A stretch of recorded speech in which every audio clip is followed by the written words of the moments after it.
This house is for family, so outsiders should leave. My mother-in-law made sure to speak slowly and clearly so that even someone like me, with my lack of comprehension, could understand. Amy burst into laughter, unable to hold back, and lured by her laughter, my mother-in-law joined in. The moment my father passed away, my in-laws wasted no time in coming to take over our luxury apartment. Amidst their laughter, I alone hung my head low. I could feel my shoulders shaking. Perhaps feeling pity for my miserable state, Ken spoke to me gently. "Come on, don't be so down. You've done your part for your dad.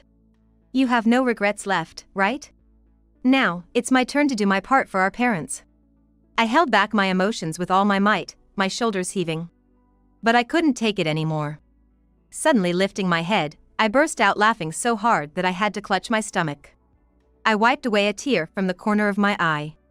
Their arrogant assumption that they had done me a favor was revolting. Thinking of how they had been laughing behind my back while deceiving me and my father made my blood boil. I'm going to ruin their joyous plans. My name is Kathy Johnson, 53 years old. My only daughter, Emily, graduated from college this year and found a good job. With her growing up and leaving home, I felt a weight lifted off my shoulders. I thought I would feel at ease, but it seems I'm still not ready to let go, always worrying about Emily living alone in the city. It's been 6 months since she started her job and she hasn't come home even once. I wonder if Emily is eating properly. I let out my concern inadvertently while having dinner with my husband. Eating Emily's favorite beef and potatoes. Her face came to my mind as we ate. She's new at her job, so I get that she's busy. But I wish I could cook her a nutritious meal. Across the table was my husband, Ken. But Ken didn't even look at me. He ate, with his eyes glued to the smartphone in his left hand. Not focusing on his meal, spilling gravy all over the table and chewing loudly. "Hey, Ken?" As always, Ken didn't respond. My concerns, turned into a soliloquy, were pushed back into my heart. When was the last time Ken and I had a proper conversation? I never imagined our marriage would turn into one with so little communication. I met Ken 23 years ago. When I was nearing 30, a friend introduced me to him. He was well educated and had a good job at a major company. I was nervous, but his kind and confident smile stole my heart instantly. Our relationship began. Every date was like something out of a magazine, with stylish cafes and beautiful nighttime views. He always planned everything perfectly. I've always been work-oriented and never really had any romantic relationships. But meeting you, Kathy, makes me feel like I've been single just to find you. I know you're my destiny. Even cheesy lines like that sounded good coming from him with his handsome features. He was like a prince, always expressing his love for me. But I was no princess. I was just an average office worker. I started to feel insecure, wondering if we were really a good match. While grappling with such worries, I received an unexpected proposal from Ken. We had only been seeing each other for 2 months. Although I should have been jumping for joy, I couldn't muster a yes. Taking a leap of faith, I voiced my anxieties. He held me tight and whispered into my ear. "You don't need any extra feelings for marriage. I just want you, Kathy." And so, we got married. I felt as though I'd become the happiest woman in the world. That feeling lasted until the morning after the wedding, when we began our life as a married couple. "Hey, Kathy. Are you telling me to eat this?" Laying out breakfast, Ken's face darkened. I had no clue why he looked so displeased.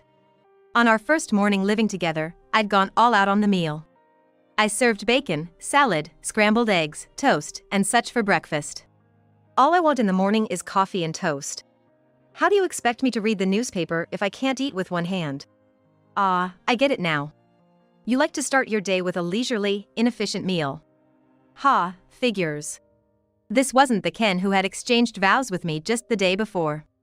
Staring at my speechless, shocked face, he leaned in. "I like that dumbfounded look on you." He smiled faintly, seemingly content. Then left the house without touching his breakfast. All I could do was stand still, staring at the untouched food. I had taken the day off, planning to tidy up our new home. But after this morning's blow, both my body and mind refused to cooperate. Around 9 a.m., the doorbell rang. The moment I opened the door, my mother-in-law and sister-in-law, Amy, entered without even greeting me. "Ah, Kathy." I heard you tried to butter Ken up with that breakfast this morning. Too bad. Ken isn't some simpleton who'll bend to your will if you feed him. My mother-in-law declared breathlessly. Ken had his usual bread at home before heading to work. How pitiable, considering you're newlyweds. Amy sneered with glee. Apparently, Ken had visited his family home before work this morning. I felt humiliated, having our little misunderstanding laid bare to his family. Amy glanced around the room and let out an exaggerated sigh. Look, Mom. There are still moving boxes in the corner. Kathy really is messy. I was just cleaning that up. I tried to defend myself, but my mother-in-law shut me down. No excuses.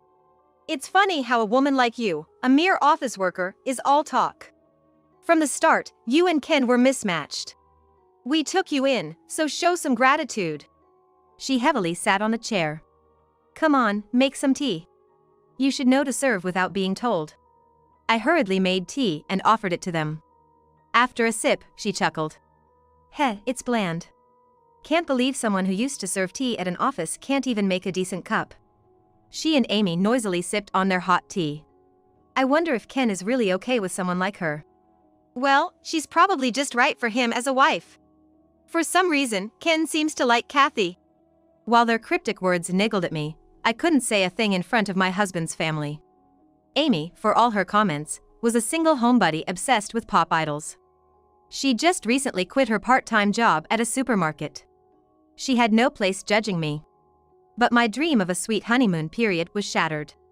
My husband looked down on me, and my mother-in-law and Amy would frequently make sarcastic remarks. This wasn't what I had signed up for. Though troubled, I couldn't imagine suggesting a divorce right after marriage. Then, 6 months later, I became pregnant and gave birth to Emily. After that, the overt snide remarks from my in-laws decreased. It's not that they suddenly had a change of heart or didn't want to criticize me in front of a young child. They simply became obsessed with popular TV shows from Korea. Apparently, they're now both busy watching dramas all day and even travel for fan events. Thankfully, that meant I and my daughter were out of their sights.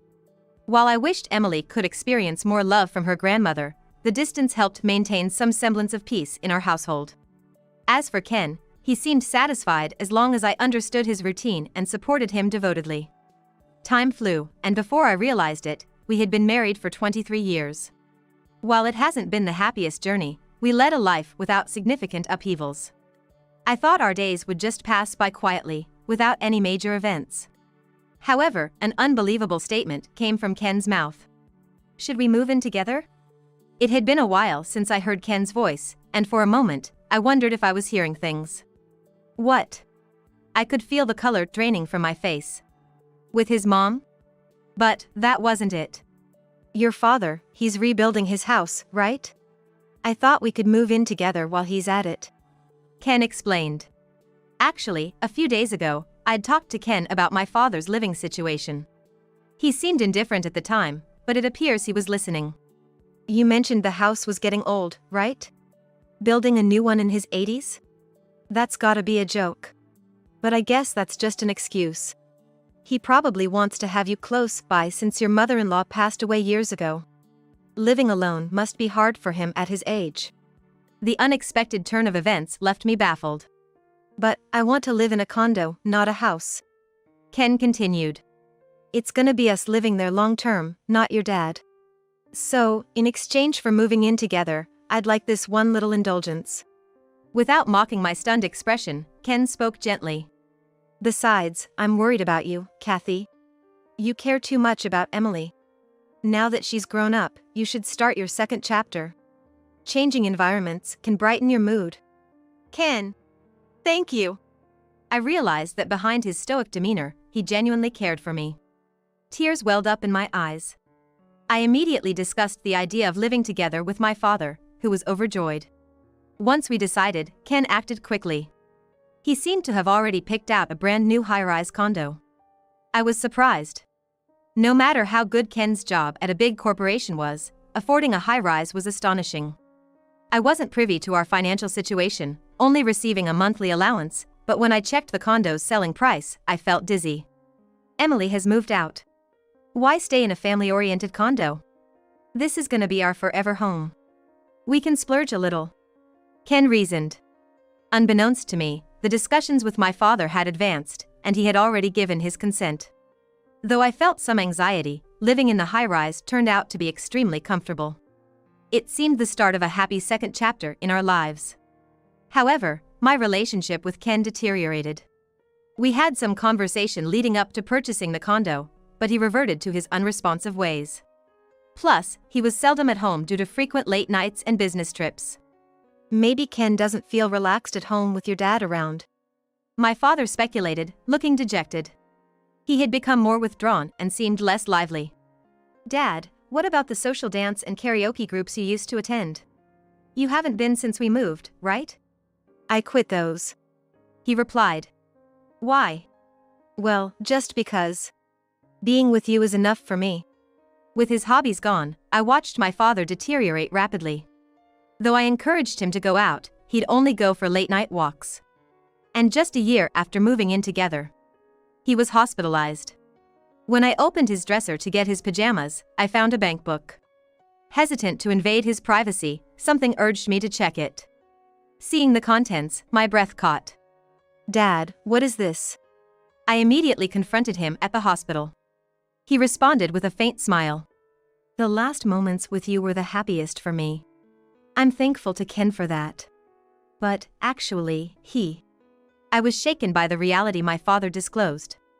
But he gently squeezed my hand. A few days later, he passed away peacefully.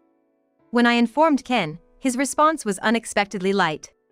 Oh, sooner than I thought. Then, another blow struck. As I was searching for a picture for my father's memorial service, the front door opened. Assuming Ken had returned, I was startled by multiple footsteps approaching. Where should we place these boxes? It was a moving company. Followed by my mother-in-law. Oh, Kathy, you're here? Amy and Ken were with her. Boxes kept coming in. What's with all these boxes? I asked in surprise. You can't tell? Maybe those office jobs really don't require brains. Amy and I are moving in, my mother-in-law declared. Amy and her mother exchanged glances and smirked. Seemingly on purpose, Amy said, My condolences on your loss. Truly, our sympathies. So, sorry to be so direct, but Kathy, you should leave now. What? I furrowed my brows, and Ken, who had been silent, chuckled. Kathy just doesn't get it. Someone spell it out for her. His mother then slowly and clearly said, We're family, so outsiders should leave. Amy was covering her mouth, her face turning red. Trying not to laugh. Unable to hold it in any longer, she burst into laughter, and her mother joined in. Now that the bothersome old man is gone, this house belongs to us. Amid their laughter, I was the only one looking down. Shaking. Seeing my misery, Ken gently said, Hey, don't be so down. You've done your part for your father. Nothing left to regret. Now it's my turn to do mine. Maybe you can go to Emily's place. Though, who knows if she'll take you in. Tears welled up, but I held them back. However, I couldn't take it anymore. And burst into laughter. I wiped away a tear from the corner of my eye with my finger. Please, make yourselves at home. Ken and his family looked shocked. Has she gone crazy? Gross. Ignoring their disgusted faces, I left the house. How dare they talk about doing a favor? When I think about how they were laughing behind our backs, I boil with anger. I will ruin their plan, which was to celebrate my father's absence. For now, I left them be and finished the funeral without any issues. Of course, without his in-laws. After my father's send-off, my revenge began. I stayed in a business hotel for a while. And on the following Sunday, I headed straight to that condo. With my keys, I opened the door and let in a group of movers. Relaxed in her stretched-out pajamas, Amy screamed in surprise. Ken and his mother looked up, puzzled. The movers, professionally, started packing everything into boxes. Sorry to disturb you, I'm here to pick up my things. His mother was about to nod in agreement, but then snapped. How rude of you to come without notice! Didn't you guys move in without telling me? Amy and her mother, furious. Ken was the first to realize something was off. Hey, don't touch our stuff! Ken yelled at the movers, who were diligently doing their job. Not only were they packing my stuff, but they had also begun packing the furniture and appliances. Seeing the mover's momentary confusion and pause, I urged him to continue. Sorry, please don't mind. These are my things, so please take them to my new place. And, could you move those other items to the storage unit? Both parties nodded and proceeded to clear out everything from the house. What the heck are you doing? The real question is, what were you guys thinking? Amid the hustle and bustle of the moving company, a man in a suit appeared. He's from the real estate agency. He's here for an appraisal today. Appraisal. Ken was so bewildered he couldn't even accept the business card the man was offering. Oh, don't you get it? Maybe you're not that bright, Ken. I'm gonna sell this condo. Ken, his mother, and Amy all stared in shock. Their dumbfounded expressions made me want to burst out laughing. Why are you all so surprised? This was my dad's place. He bought it. You guys have no rights here. In contrast to my calm demeanor, his mother clung to Ken, asking, What's this all about? Didn't you just have Kathy's dad pay the down payment for the condo? It seemed that they conveniently told her that my dad had only chipped in a little bit. Instead of the silent Ken, I explained. I thought Ken was kind, suggesting we live together with my dad. But no, you were after my dad's money. Without my knowledge, Ken had persuaded my dad to buy the condo. That was the condition for living together. He had depleted all of my dad's savings to buy the condo. So, what? It's better for an old man nearing his end to buy a condo for us than to waste money building a house. It's the right use of money. Kathy was able to show her gratitude to her dad, so don't complain. Yes, I'm thankful I got to spend the end with him. There you go. The smug look on Ken's face was infuriating. Thinking of my dad's bankbook tightened my chest. First, it was emptied for the condo purchase. Then, every time his pension came in, it was immediately withdrawn. My dad stopped going out for his hobbies because he had no money. You even took his pension as your living expenses, Ken. How greedy can you be? Ken had treated my father like an ATM. Unable to meet my direct gaze, he looked away. But now, I'm glad my dad bought this place. Being his only daughter, I inherited it and can sell it off. If you had contributed even $10,000 to it and co-owned it, things would have been complicated. And, what was it? Strangers, get out? Don't make me laugh. The ones leaving are you guys. Trying to defend her defeated son, his mother chimed in. All right. We're sorry. Our son's at fault. Are you satisfied now? Sorry for using the money from your beloved father. But he's gone. Why should Ken be blamed for a man who's no longer here? Kathy, you're so persistent. Amy, seeing the situation wasn't in their favor, tried to sweet-talk me. Huh? Who said we're strangers? Maybe it's your misunderstanding? Stop the weird jokes. We're family. We came because we were worried you'd be lonely without your dad. Let's live happily together, okay? After trying to throw me out, they now claim we're family. I wasn't even mad, just astounded. What do you think, Ken? Am I a stranger to you? Want a divorce? Ken replied in a feeble voice. No, I'd never want a divorce. I love only you, Kathy. It's mean to talk about selling the house. The Ken who once looked down on me was nowhere to be found. Seeing him so timid and pitiful, I wondered why I had been so considerate of him. You saying you love me? That's a laugh. You just want to keep me around now that I've inherited the house. No, I truly love you, Kathy. Stop it. Makes me sick. You're cheating on me, and you have the nerve? Then, I slammed down several photos on the table. Pictures of Ken getting cozy with another woman and entering a hotel together. He couldn't deny it. How did you get these? In his panic, Ken crumpled the photos. My dad gave these to me. That old coot did. Seems like my dad had his doubts about you since you hardly came home and kept asking for money. I was surprised, always trusting you. Guess I became numb to your odd behavior over the years. I don't know how long you've been cheating, but it means the time I spent with you was wasted. That hurts. My dad, unskilled with his cell phone camera, had taken several shots of Ken's infidelity. While debating whether or not to tell me, under the guise of evening walks, he had collected all the evidence. And right before he passed, he finally spilled the beans about this and the financial issues. we should get a divorce. But, Kathy! I cut off Ken's words. You think you have a say? He gritted his teeth in frustration. His mother clung to his arm, whispering sharply. This isn't what we discussed. We thought Kathy, being a maid, would just listen to us. I realized, from her words, I was just chosen as a wife because I'd be a good housemaid. That's why their attitudes turned cold after marriage. Upon realizing my dad had more money than expected, they took advantage of him too. A maid should just nod and obey her husband. What's with this rebellious attitude? You used to be so timid. Now, with a bit of age, you think you're smart? This is marital fraud. Ken was deceived. His mother cried on Ken's chest. Even though revealing more would crush his already devastated mother, I couldn't stay silent.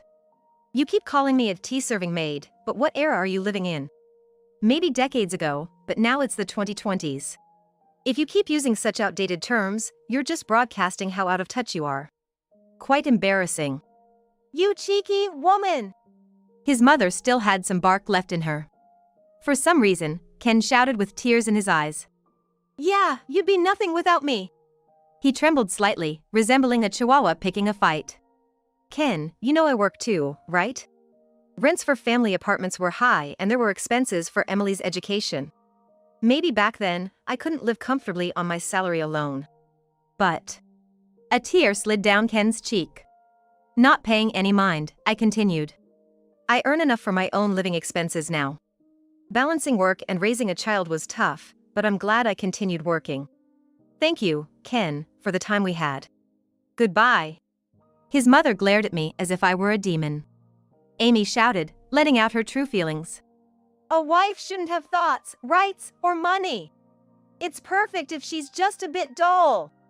The cries of Ken's mother echoed in the now empty room. Amy collapsed on the spot, while Ken just looked up to the heavens. Though there were some struggles afterwards, the sale of the house and the divorce from Ken eventually went through. When I demanded a division of property, Ken reluctantly confessed. Please, go easy on me. I hardly have any savings. He not only squandered his money but, in fact, his salary was pretty low to begin with. I doubted it because Ken, with his impressive education, worked for a major company, so it didn't make sense. But in reality, even past the age of 50, he didn't hold any significant position and wasn't entrusted with any major tasks, so he didn't have to work overtime. His take-home pay was barely different from the fresh-out-of-college youngsters. Of course, all those times he claimed he was working late or on business trips were lies. He was cheating. No wonder he looked so pitiful when I talked about work and money. I couldn't help but laugh thinking that maybe Ken, in this modern age, was just doing menial tasks like fetching coffee and making copies at his prestigious company. Just 3 months after the divorce, Ken approached me wanting to get back together, which shocked me. Kathy, can we start over? Ken, who was always so proud of working for a big company, apparently had to move into a cheap 2-bedroom apartment with his mother and Amy after the divorce. His mother and Amy, who were hoping to leech off high-earning Ken, were astounded to discover his meager earnings. They had frequent arguments in their thin-walled apartment and eventually, Ken left them behind. Apparently, he even quit his job because he felt unappreciated. After having his pride severely damaged, Ken tried to start a second life with his mistress, but as an unemployed, penniless older guy. He was quickly dumped and found himself returning to me. It's astounding how Ken doesn't understand his own position. There was never a future for Ken and his mistress from the start. Why would I ever give us another shot? I firmly declined. A downcast Ken left quietly, but he soon caused more trouble. I'm broke. Can you help? Or, lend me some money, please? His mother and Amy came begging. It seems Ken, with nowhere else to go, returned to them. And now, he's arrogantly flaunting around, saying I'm an elite, and spending his nights out, burning through cash. Their debts soared quickly, but Ken didn't care. His mother and Amy, who weren't used to work, had to start part-time jobs, but it was like a drop in the bucket. I can't lend money to strangers. I turned them away, of course. If they were a normal family, I might have considered helping them in their time of need. But they were the ones who cast me aside as a stranger. I had played the part of the perfect wife for too long.